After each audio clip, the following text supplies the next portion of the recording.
Hi, I'm mister Ramu. Video అయితే ఎవరు miss అవ్వద్దు, ఎండ్ వరకు చూడండి. చాలా అంటే చాలా బాగుంటుంది. మన విశాఖపట్నం క్రూ టెర్మినల్కి అయితే చాలా పెద్ద క్రూజ్ షిప్ అయితే వచ్చింది. వీడియో అయితే ఫుల్గా చూడండి. మన అకౌంట్ని ఎవరైనా సబ్స్క్రైబ్ చేసుకోకపోతే ముందు సబ్స్క్రైబ్ చేసుకోండి.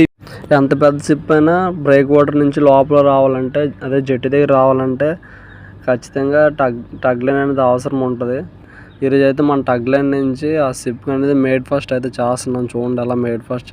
ఈ టగ్ లైన్ సహాయంతో షిప్ అనేది ఒక కరెక్ట్ పొజిషన్లో పెట్టడానికి టగ్ లైన్ అనేది చాలా యూజ్ అవుతుంది.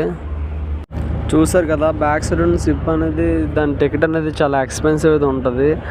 మినిమం 60,000 to 70,000 అబవ్ అయితే ఖచ్చితంగా ఉంటుంది. మేడ్ ఫస్ట్ అయితే కన్ఫర్మ్ అయిన తర్వాత వీల్ హౌస్కి అనేది సిగ్నల్స్ అనేది ఇవ్వాలి. ఎందుకంటే మేడ్ ఫస్ట్ కన్ఫర్మ్ అయిందని వీల్ హౌస్లు తెలియాలి కదా. ఇంకేంటంటే మంచి వీడియోలు మిస్ అవ్వకుండా ఉండాలంటే మన ఛానల్ సబ్స్క్రైబ్ చేయండి, లైక్ చేయండి. జై హింద్.